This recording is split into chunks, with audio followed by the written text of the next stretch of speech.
Hey, what's going on? Happy Sunday. I am mixing a song. I'm actually like kind of finishing up a song that I'm producing, and it's one of my records, and I thought I would do a live stream with you guys.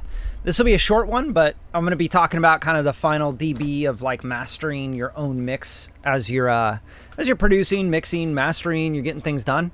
And we're in Logic.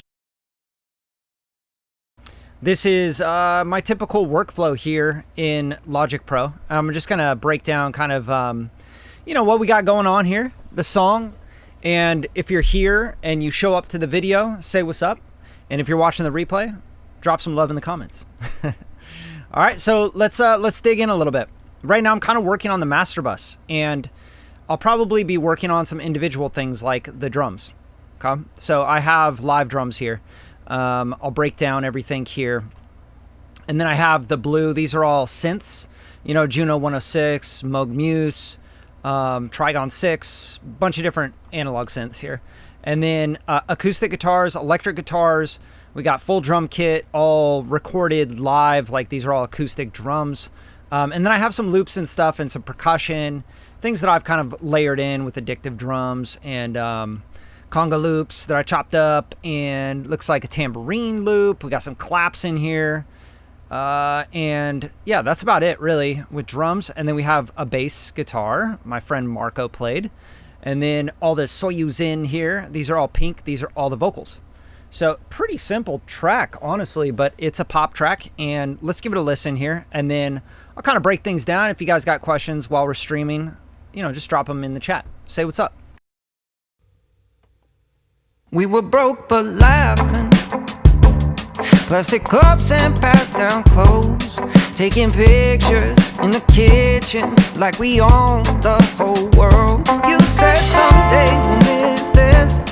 I just rolled my eyes and groaned. Now I pass that old apartment and it hits me on the road. I'm living for the better days ahead, but you remind me of the good things we did. Oh yeah, every stumble, every season that we grew. Yeah, life always comes full bloom. Little scars from big dreams, every note we turned to try. We kept scribbling on canvas, plans go crazy when you're high. Now the future feels closer, but it's built on all those nights on the floor with open bottles, on the edge of getting right. Living for the better days ahead, but you remind me of the good things we did. Yeah.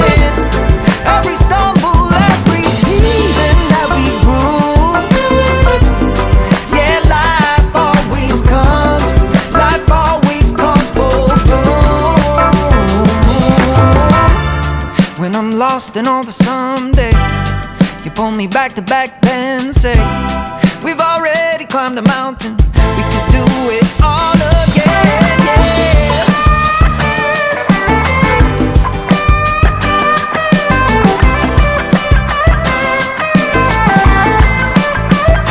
yeah.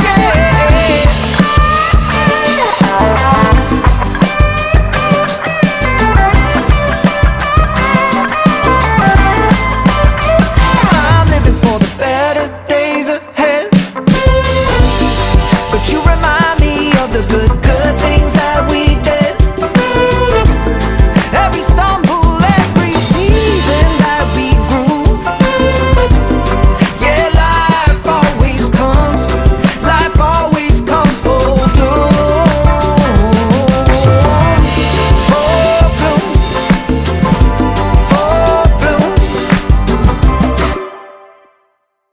All right, so we have the mix pretty much there, and I'm working the master bus because I'm really trying to dial that in right now. But what I'm going to do here for the drums, because what I'm noticing is I like them really tight and dry on the verses, but I want to bring in some of these room mics on the choruses to open it up a little bit more.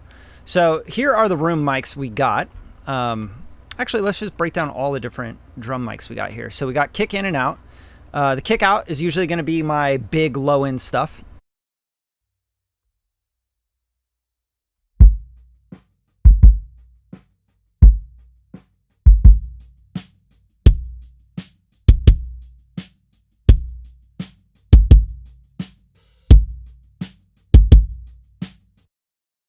Right, so those together, you got the big low end, and then you have the kind of floppy, you know, ticky kind of beater in the kick in.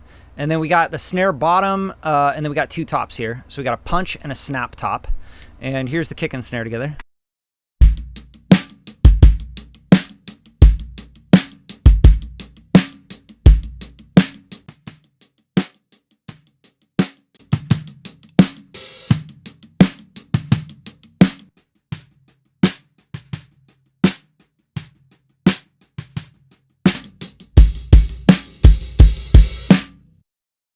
Now you'll notice the kick drum, the like full sound of it that's like close mic'd or pretty much close mic'd, is coming from the snare mics as well, right? So once you put this snare punch in there, you really get a full sound of the kick. Like if you just listen, just pay attention to the kick by itself right now, and then I'll pop in the snare punch and you'll hear how the kick drum starts to shape.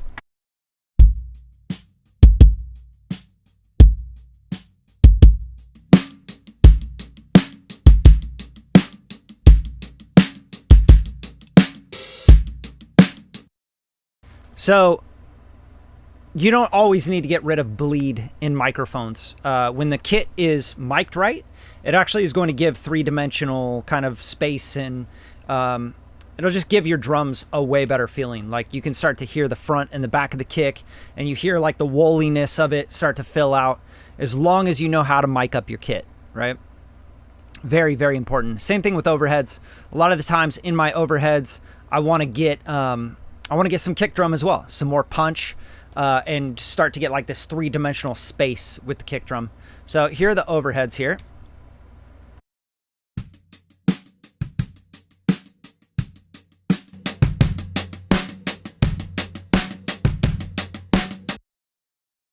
All right, so that's a mono overhead, which is really cool. This is all Kip Allen is the drummer out of Nashville. And what we did here is just kind of take down a little bit of the boxiness of the mid-range because I knew, and the top, because I knew I was going to go through this guy, which is the Tube 3. And I'm driving tube mainly, and then a little bit of tape. And then I'm shaping the EQ curve and driving it and then compressing the crap out of it. So in and out on this sounds like this.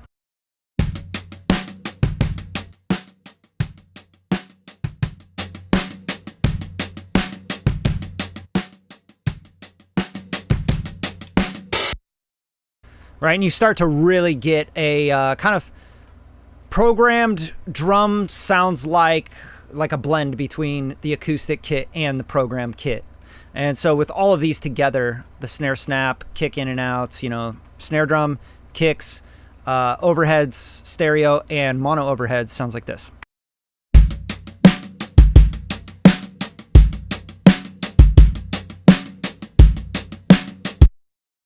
Which is starting to sound really cool, right? Really tight, punchy, kind of tape saturated drums, a little bit hip hop, a little bit pop. And then we have these stereo rooms. The stereo room here is just a stereo room. It's pretty boring. It's not even a big room.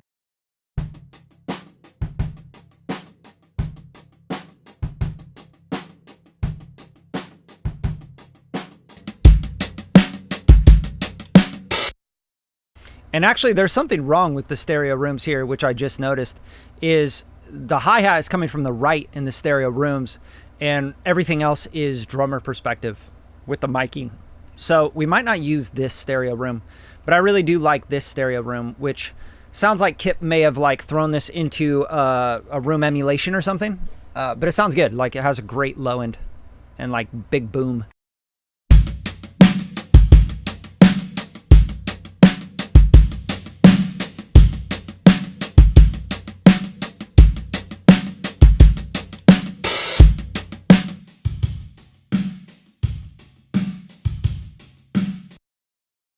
Right, so that's probably the stereo room I'm going to use for the most part. And then there's other mics in here, like we have the Hot Tato mic, which is like a hyper compressed gated kind of idea here.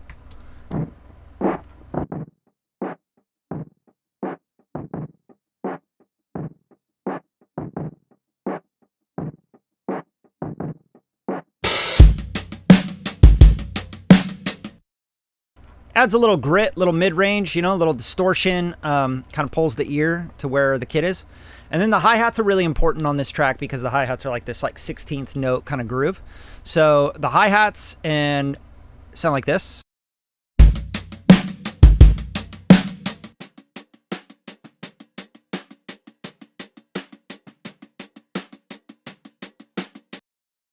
And I like those. They're kind of clanky, but they're dusty, you know, sound kind of tape saturated, which is the whole idea that I'm going for, obviously. Like very pop, hip hop kind of drums.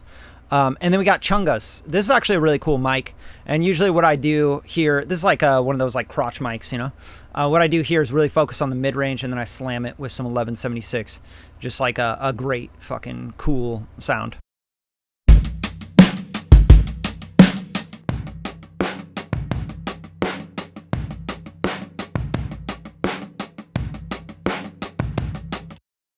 Right, that shit just like feels really good once it's in the mix. So just gives it some energy, gives the drums some immediacy as well. And that's kind of what I wanted in this, is like the drums to feel a little bit ahead. And then we have toms. These are basic, you know, like I'm not gonna play the toms, but you know, you got tom mics here, and then there's some tom hits.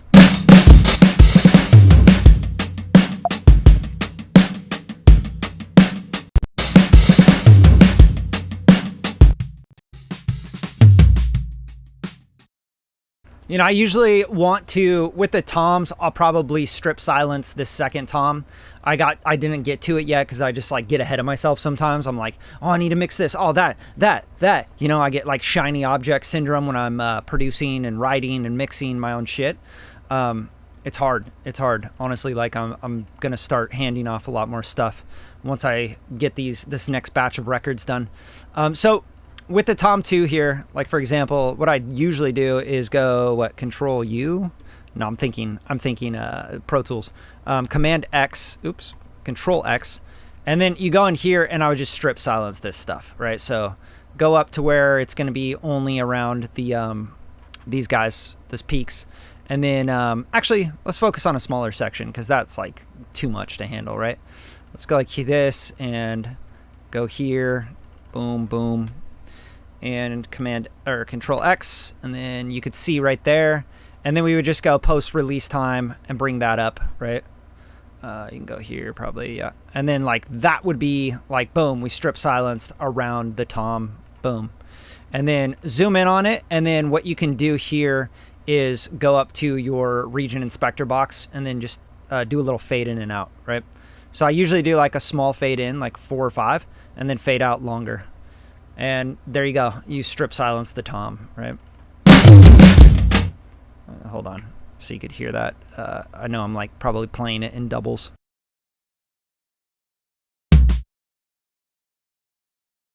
Right, and you probably don't want that little you know, snare hit there either, right? So this is like the direct tom mic, so a lot of the times the ring out is going to happen anyway in the overheads and the room mics and all that. So you're still going to hear it. I wouldn't worry too much about like getting your tom to ring out on the direct hit. I don't usually give a shit about that. Even with like gates, I'll just like kind of choke on it. I just want that initial attack of the tom to come through. So you can see again here like the transient of the snare, right? You can literally see it, and then you can see the cymbal right there. All right, so get really good at reading waveforms. That's going to help you a lot with mixing, editing, you know, doing all this stuff, honestly. But yeah, that's how I do it. I would strip that all out. And the reason being is because the tom mics, when you start to pan them, all of a sudden the stereo image of the actual drum kit starts to pan with the toms. And you really don't want that, especially if you start to compress the toms, etc. So, you know, you get like the hi-hat over there and the kick drum over to the right and all this shit. And it's going the whole time because you have all this bleed in here. So some bleed is good on kits and other bleed is bad. Like that's just kind of the way it works. And it's case by case. You know, you're not going to have like an always sort of thing with this kind of stuff. So you just got to use your ears and you got to pay attention to what's going on. And with this, I'll just solo it out, turn off cycle mode and just play it.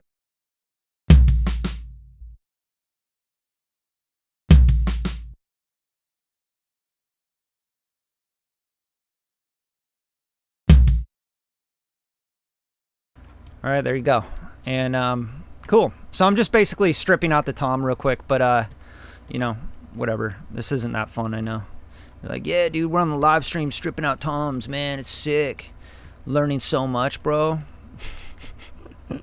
So fun. Got on a live stream, watched Brad chop out tom stuff. Now we'll get to the good stuff. All right, so toms are all good, left and right.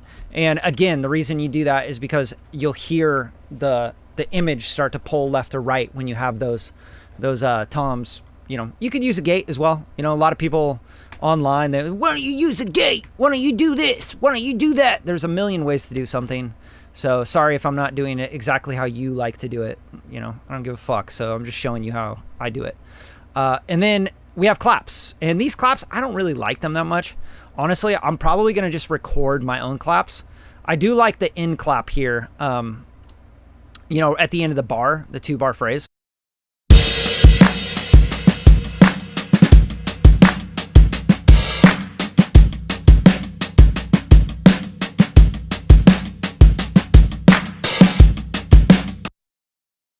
You know, I like that one, but I don't think I'll use these other claps. I'll probably end up recording some claps. And then I have a tambourine here.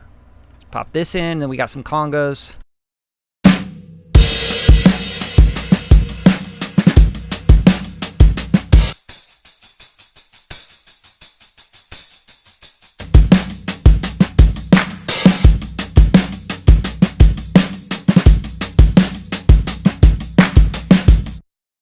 Yeah, trying to keep everything kind of dusty, you know what I'm saying, and pocketed. And then congos here, conga loop. And then we have the addictive drums perk as well, which is another, I think, conga that I just wanted the groove to change a little bit with.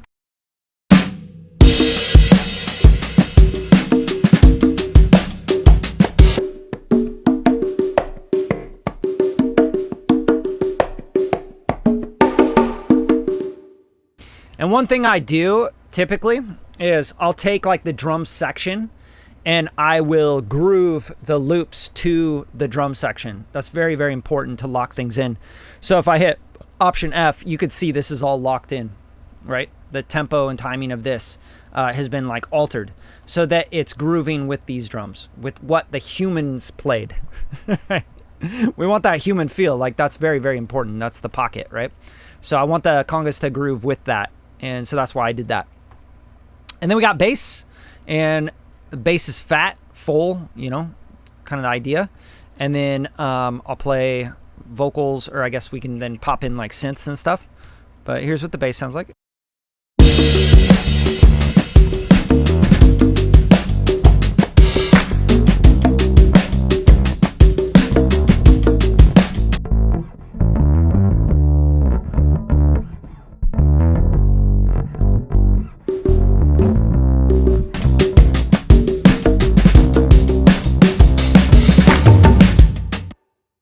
So for the chorus, I went with like kind of a distorted, growly kind of bass because I wanted it to sound a little bit different and more exciting for that. But then for the verse, I don't go as driven and stuff, right? So this is not as driven for the verses, and it gives it a little bit more of a laid back feel.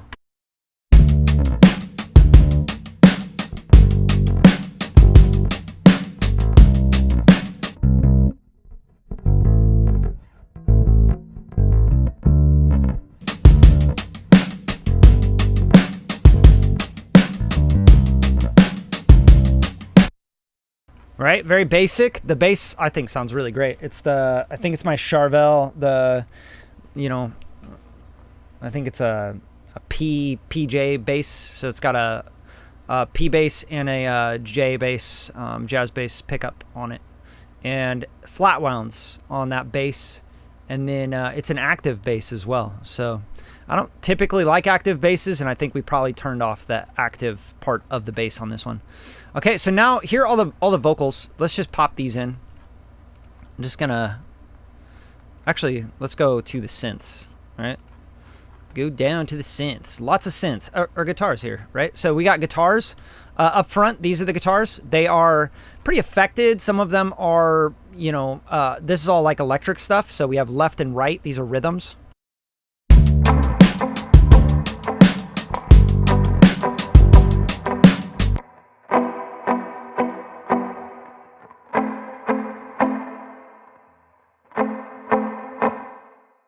Right, so those are really cool. Actually, I really like the tone of those.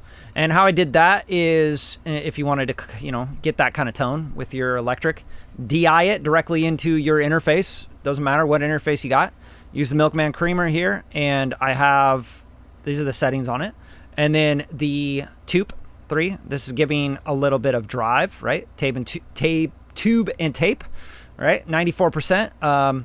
Looks like we're compressing just a touch. I don't think it's probably hitting the compressor though.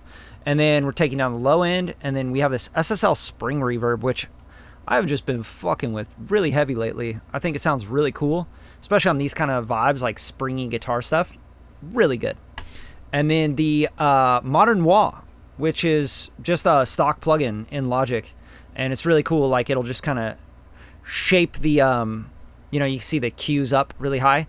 So it's shaping like the resonance, like the, you know, it's like a filter basically. And then the crystalline from Baby Audio, which is really cool, I think, for just like more lush reverbs and kind of affected reverb sounds. And you can see I'm just blending in 17% here. So that is the guitar tone. Left and right guitars doubled, you know, playing those little plucky kind of things, which I just absolutely love. And then this one's actually muted. It looks like I didn't use that one. And then this one's a little bit more affected. So this one's got the same pretty much thing going on. But then on the crystalline, we have, oh, not as much reverb actually as I thought I would have. And then the width higher. It's interesting. I thought this one would be a lot wetter, but we'll see. Maybe I'm thinking of a different one. Yeah, maybe, I don't know. But here's what it sounds like. That part coming in.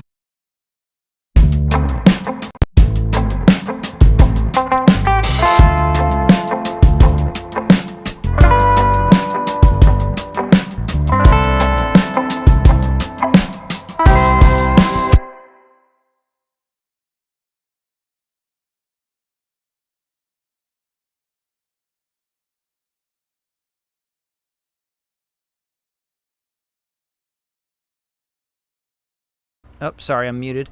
So I want this guitar way wetter. I think it's going to be right on top of the vocals if we don't. So I wetted it up and then put it real wide.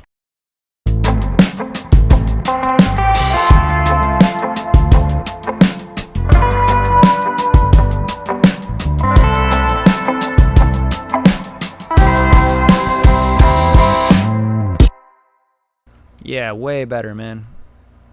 All right, so that's guitars, and then we have some acoustic guitars that I bring into the chorus along with the electric guitar kind of you know, plucky rhythm thing going on. So these acoustics I think help a lot of the times when you're going to do like any sort of record where the chorus comes in. I think throwing acoustic rhythms in there is like money, dude. Especially if you like make it like you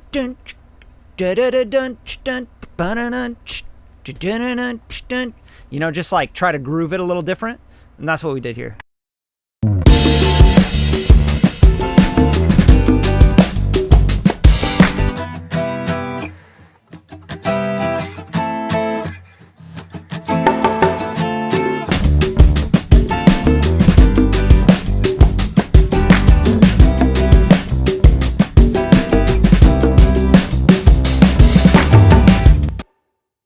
All right, I just love that. It just opens up the chorus. And then you have, again, the electric guitars.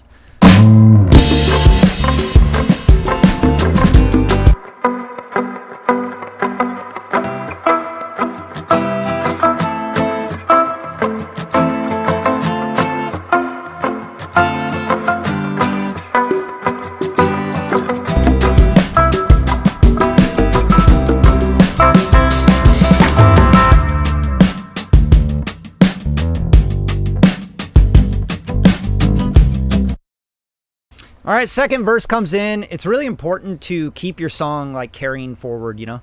Like one thing that I always hate when I hear like shitty productions, I'm like, second verse sounds like the first verse. Like there's nothing new coming in. There's nothing new exciting or enticing. You know, it just gets really boring and sounds looped out. So for the second verse, we bring in some other stuff with the guitars. These acoustic guitars, palm muted, I think add like a really cool vibe here.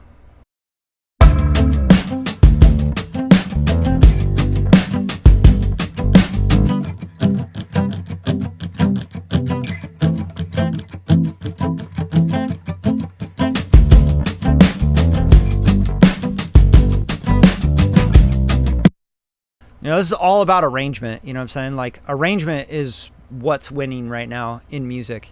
Like, if you want your song to be interesting, you want it to have replayability for people on streaming, you have to, like, produce right. You have to arrange right. It's very important. So anyway, let's go back to the chorus idea here. Intro.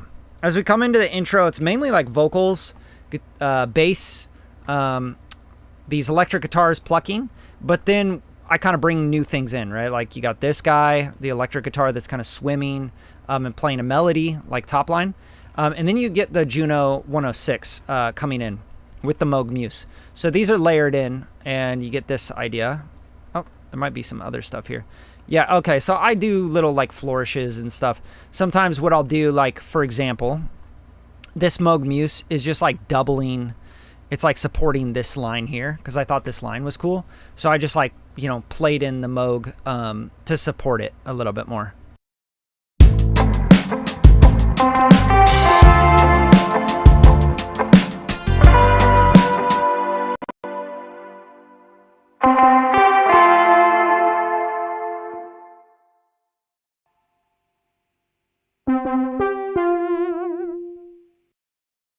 Right, it's just like signaturing things that I think are cool. Like I like that idea, and it also gives the tone something very unique. Like the timbre is super unique when you do things like that. You're like, whoa, that was a really cool sound there. And ear candy is everything, man. Like that's why I produce records, because that's what I get excited about is the little ear candy stuff. But anyway, so we got the Moog Muse. I played all this in and chopped it up. Juno 106. I think this is just plain bar chords. Like, you know, this is the Roland 106. I just had it up. I just used whatever I had and then kind of messed with the filters and all that. 1984 strings 2. Yeah, sounds like this.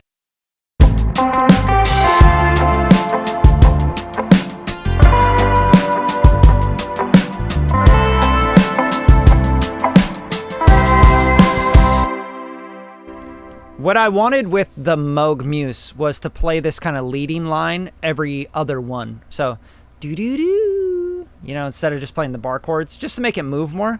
So it sounds like this together.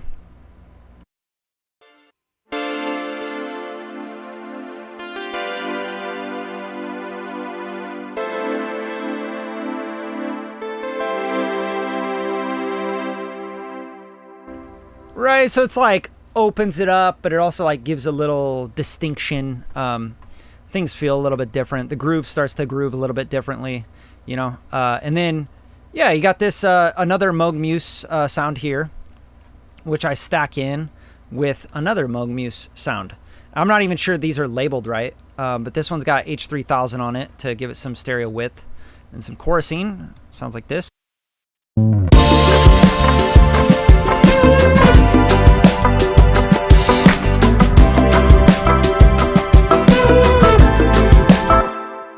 So that's a little lead line, i.e., you know, 80s pop. You know, Bruno Mars like made that like pretty, you know, pretty iconic, I think, but came way before Bruno Mars did. So check this out. These are the sounds stacked.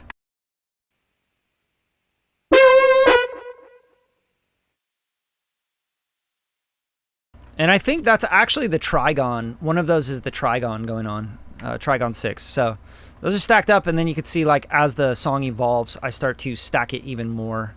Like here's a Moog Matriarch stacked in there as well.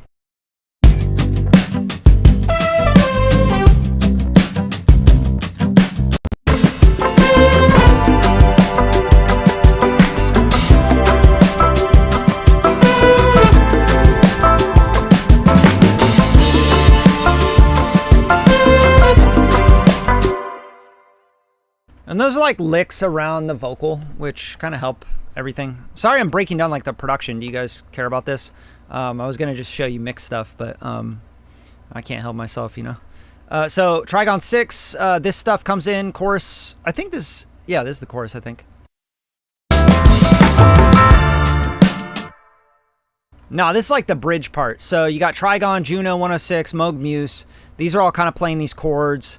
Looks like we got 2 Juno 106s. Yeah, I'm getting crazy, baby. So this one's, yeah, 1984 Pluck Bell. And then I don't know what the Trigon 6 was set on, but I have this delay brigade on here, which I think is really cool. Just kind of gives it a vibe. Throws some new texture in there. And I turned it off on everything else, it looks like. Yeah. Oh, it's on this guy, on the Juno as well. So that for the bridge sounds like this.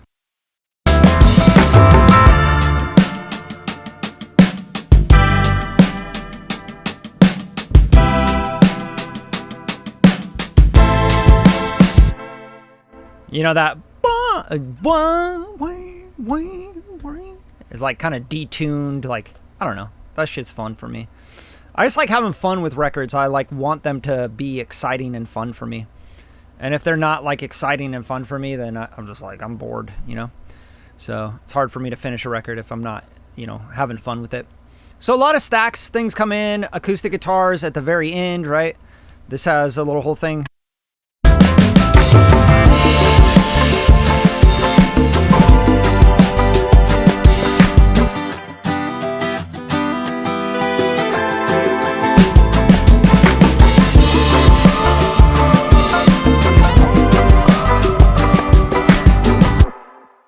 Oh, this was kind of fun. So the guitar solo thing, right? This was kind of interesting.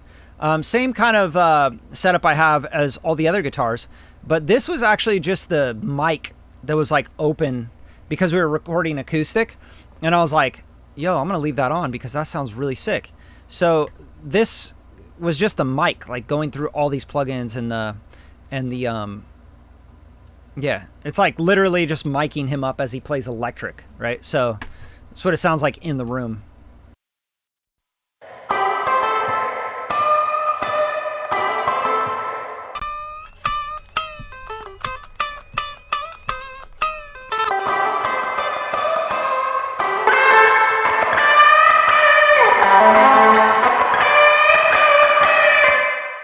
I thought that was really sick. I think it's got too much reverb on this lead one, so I would take this down, you know, because I want this to be more direct here.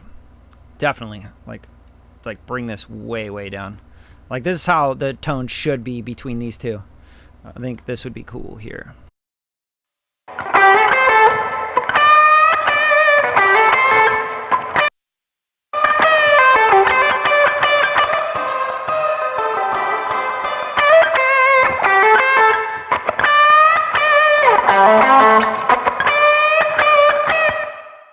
We just thought that was cool, so we're like, oh shit, you know, happy mistakes in the studios. Like, I think that's everything when you're making records. It's just fun. Like, oh shit, what's that? Oh, that's just the Soyuz is just open, you know, like we were recording acoustic. I doubled the channel, you know, for the electric, and I was like, we need to do a solo, you know, I need to get like a cool solo that shouts out to the melody and all this stuff. And we just like worked it back and forth, and then I was like, oh shit, is that the mic? And the mic was going through all the plugins, and I was like, oh, sick. Let's keep that. That sounds sick. So that's kind of the electric guitar tone that I thought was pretty fun, and it sounds like this on this part.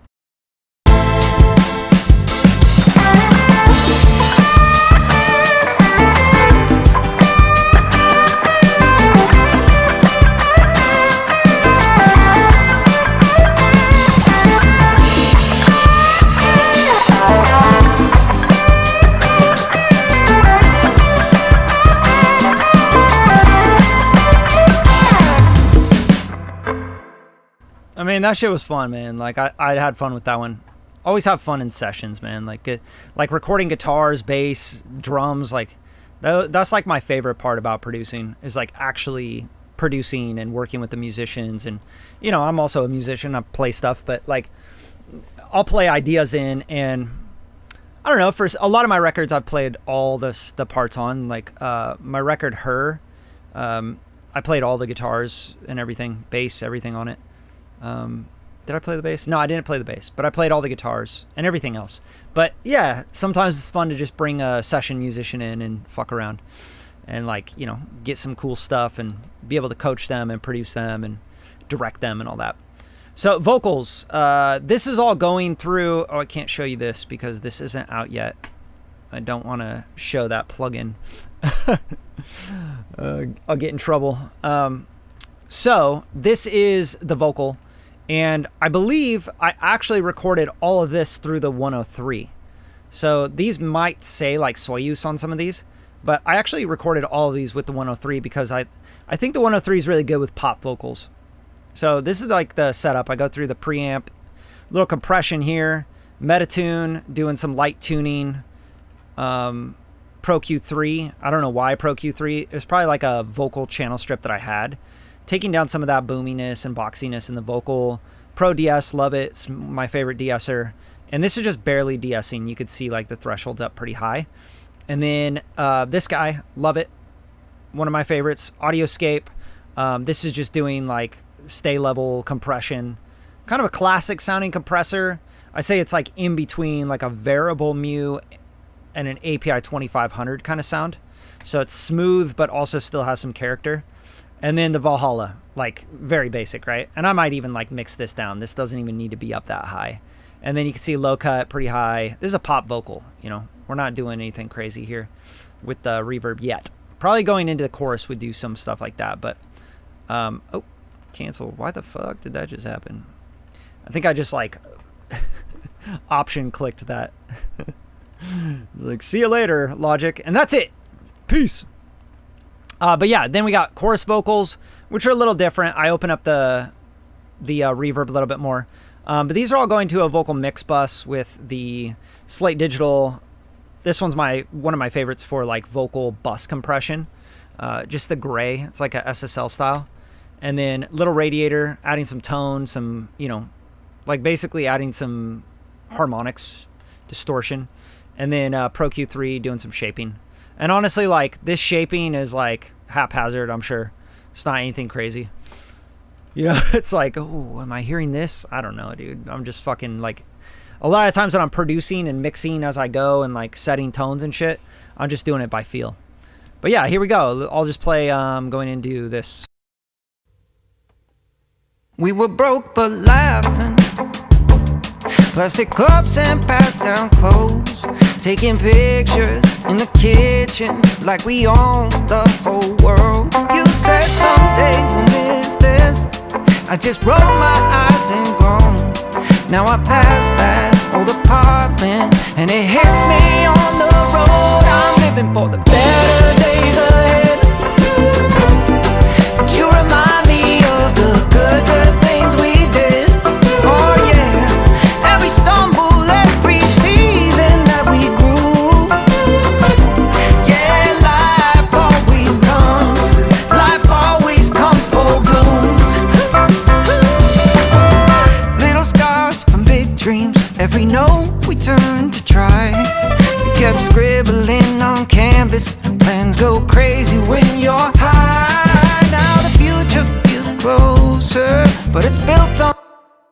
So I hear a lot of the times, like when I'm listening to vocals, if you want them to tuck into the mix, like a lot of the times, look around this, like I would say anywhere from like 1.7 or so up to about 3K, somewhere around there, right? So this area right here is like really going to make your vocals pop up front, okay? So you got to be careful with this area. If your vocals feel too up top on top of the mix, I feel like you can literally just go like that and your vocals will sit back in the mix. Just to show you exactly what I'm talking about, let's just go to like the chorus area here, because that's where I'm really hearing the vocals just like boom, go really forward. It's me on the road, I'm living for the better days ahead. But you remind me of the good, good things we did. Oh yeah, every stumble, every season that we. Yeah, life always comes.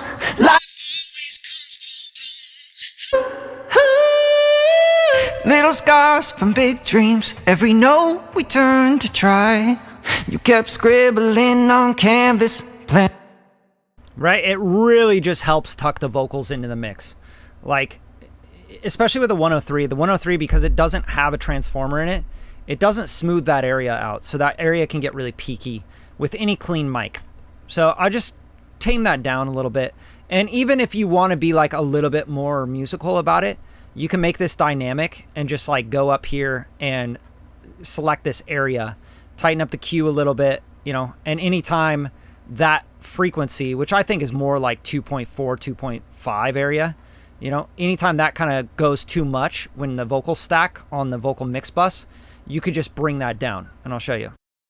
Better days ahead, but you remind me of the good things we did. Oh yeah, every stumble, every season that we grew. Yeah, life always comes full bloom. Little scars from big dreams, every note we turn to try. Right? So just kind of tame it down. It's going to help a lot. Just also it makes it so like when you turn up the speakers, your ears don't hurt. And I actually just finished a full like mid-range tutorial long form video. So I'm excited to drop that for you guys. I think it'll teach you a lot about the mid-range and what I'm hearing and what, you know, how to dial the mid-range in basically. Yeah, ear candy. Second time you've heard that? Fuck, man, where you been? Yeah, ear candy. I mean, we talk about ear candy all the time in records. Yeah, you are late. What's up, bro? With third-party plugins, can you get up to before your Mac starts slowing down? I don't know. This is a pretty powerful Mac. It's like a M4 Max. I don't really have any issues with slowing down on the computer. I think I'm pretty good. Typically, it's like when I go to mastering and I'm doing like crazy oversampling and things like that, that can really bog down my computer for sure. Oh, thanks, man. Yeah, that was fun. It was fun to talk with those guys. They're the homies, you know. Yeah, drums are sick. Kip Allen, amazing drummer. He played all the drums on this. So what I want to do on the master bus, like this is the big thing that I keep hearing, is I want to clean up a little bit of the mid-range. So I'm going to go to the mix wave. I think it's the VT5, right? The EQ, right? And we want to look around like the low mids, not even the low mids. We'll even go dig into the mids a little bit here, like right in here, right? And I just want to take these down a little bit. Kind of clean this up, make it feel more like a pop record, you know what I mean? I don't want it to be too rocky in the mids. You kept scribbling on canvas, plans go crazy when you're high. Now the future feels closer, but it's built on all those nights on the floor with open bottles, on the edge of getting right, living for the better days ahead. Yeah, so the 300, I'm like, you know, 10 dB is not what I'm going to be cutting, but I just wanted to find like where is the kind of buildup that I'm not really liking too much, right? And that's that 300 area. I want to kind of like get that to be gluey, you know? And right now it's just like too much. It's pushing too much forward. But if I go up to 500, I'm losing the punch and the power of the record. So you got to be really careful in this area. Like I said, I did a whole video for you guys that I'll be dropping this week, so look out for that. It'll really help you with the mid-range. So now I'm just going to tuck this back to where I feel like, ooh, that's nice. But you life always comes full bloom. As that old apartment, and it hits me on the road. I'm living for the better days ahead. But you remind me of the good things we did. Oh yeah, every stumble, every season that we grew. Yeah, life always comes full bloom. Little scars.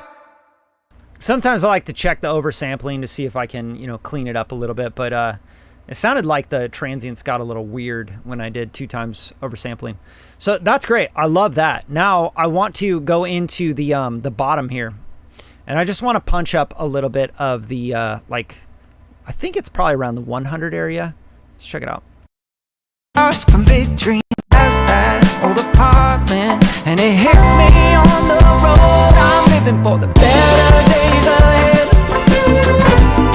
But you remind me of the good things we did. Oh yeah, every stumble, every season that we grew. Yeah, life always comes full bloom. actually funny because I like the 20 and 40. I'm just going to kind of give this just a touch of that. And then the low cut, because this is a pop record, I'll probably find like a little bit of cutting here to just tighten it, you know, tighten the low end. Little scars from big dreams. Every note we turn better days ahead. But you remind me of the good, good things we did. Oh yeah, every stumble, every season that we grew. Yeah, life always comes full bloom. Little scars from big dreams. Every note we turned to try. You kept scribbling on canvas. Plans go crazy when you're high. Now the future feels closer, but it... Yeah, it's crazy, man. Just like these very small little EQ moves make the record sound like way tighter, way more pop, like insanely more pop. Like to me, this is like night and day. And you know, this is how it works when you get to like the final stages. Like these little tiny moves mean so much. Like this is a lot, dude. Like 1.6 dB of 40 hertz. You know, almost a dB cutting of 30 hertz with like a filter shelf kind of thing. 2.3 cutting on the 300, like that's a lot.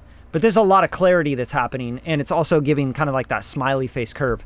And like you hear it with and without, it's like, oh, kind of sounds flat without it. Like it's weird. It's strange to me that that little bit can, you know, mean so much in a record.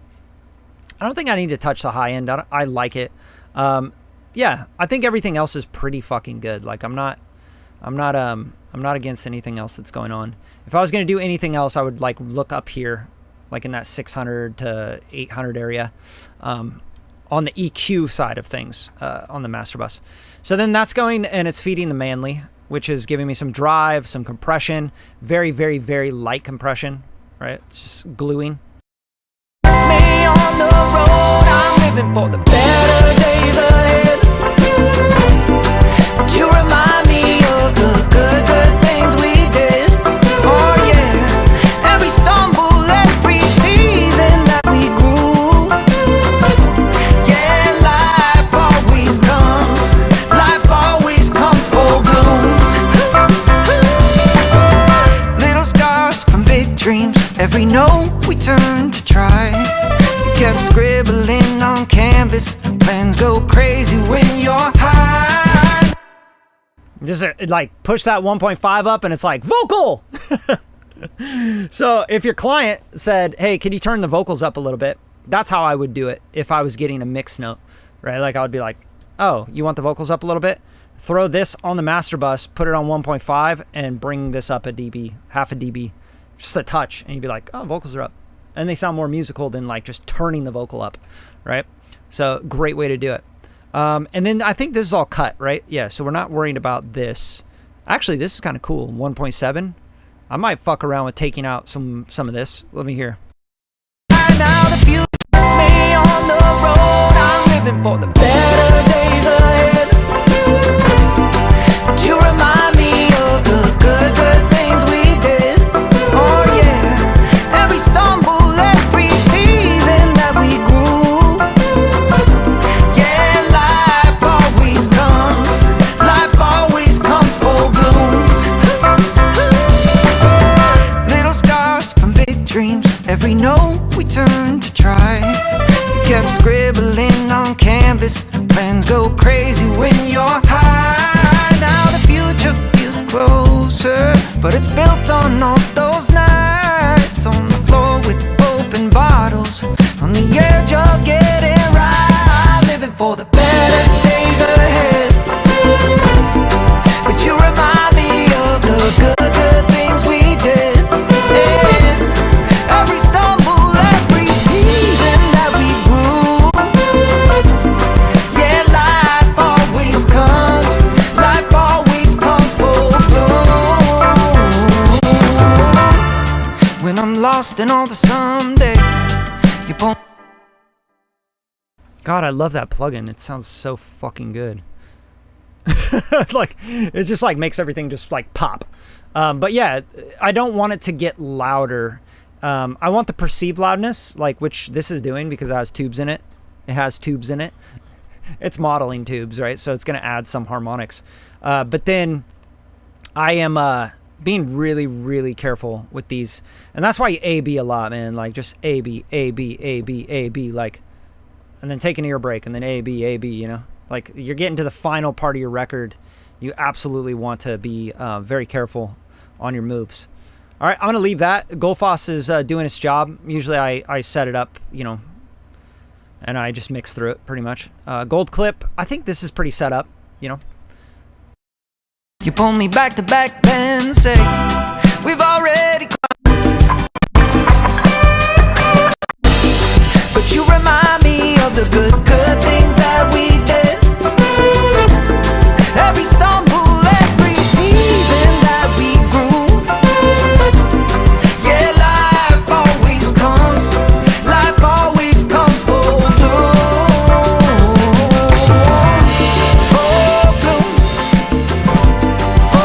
bloom.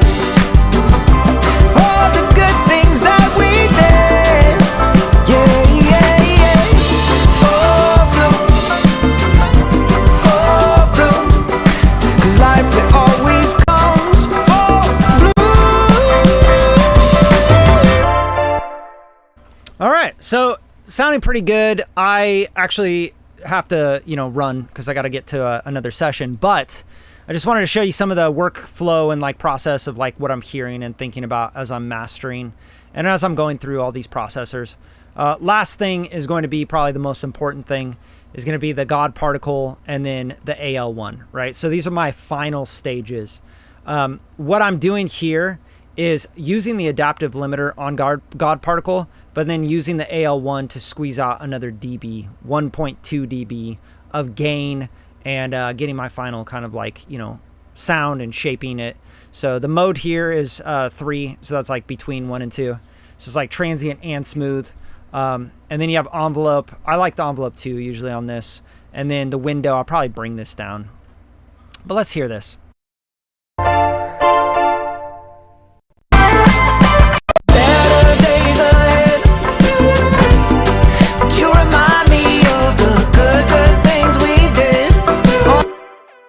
All right, and you can A-B it if you wanted to between the God particle. Like you could take off the limiter here and you could just be using the AL1 if you wanted to, or you could use both. It doesn't really matter. There's no rules here, right?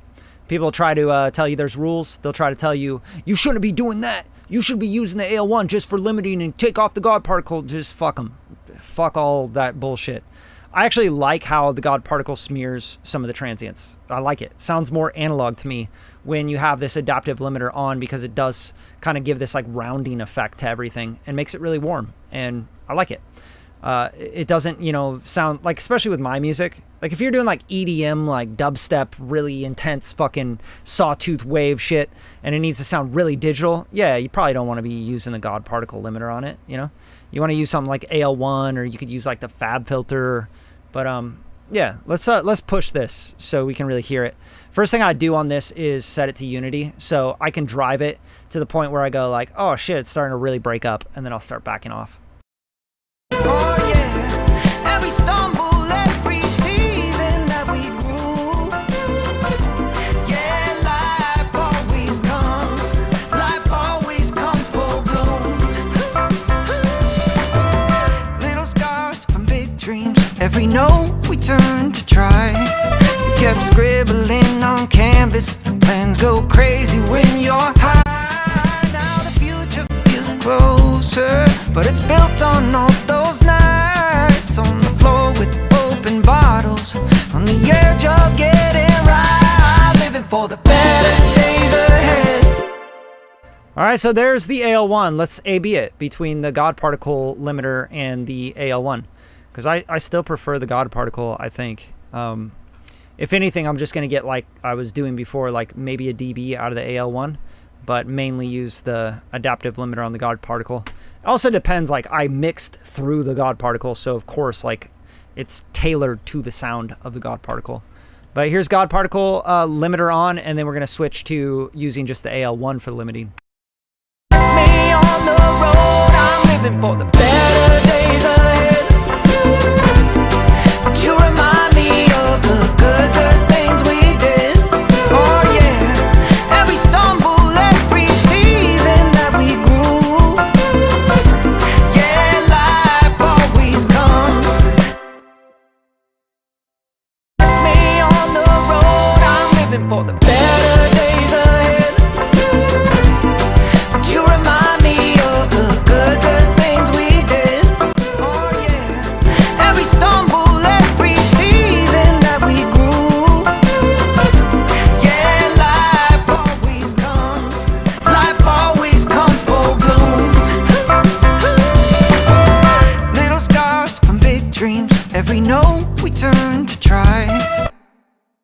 I mean, it really depends on what you're looking for. The AL1 to me sounds like it's not getting as loud. You know, I could probably push it a little bit further. You know what I'm saying? Like there's probably a lot I can do here. Like I could use the optimize and make up gain and lift it and, you know, dial this all in like crazy and probably get it really good. I do like the low end, what's happening on like the 100 hertz down on the AL1. I really like it. Like it sounds fucking phenomenal. Like I've never heard something work so well on that low stuff, right? As far as limiting goes. But it still doesn't sound as loud and pushed forward as the God Particle does, like in the mid-range, right? So it's just a different thing. This sounds a little bit more smooth, right? And the God Particle sounds a little bit more pushed and in your face. A little louder too.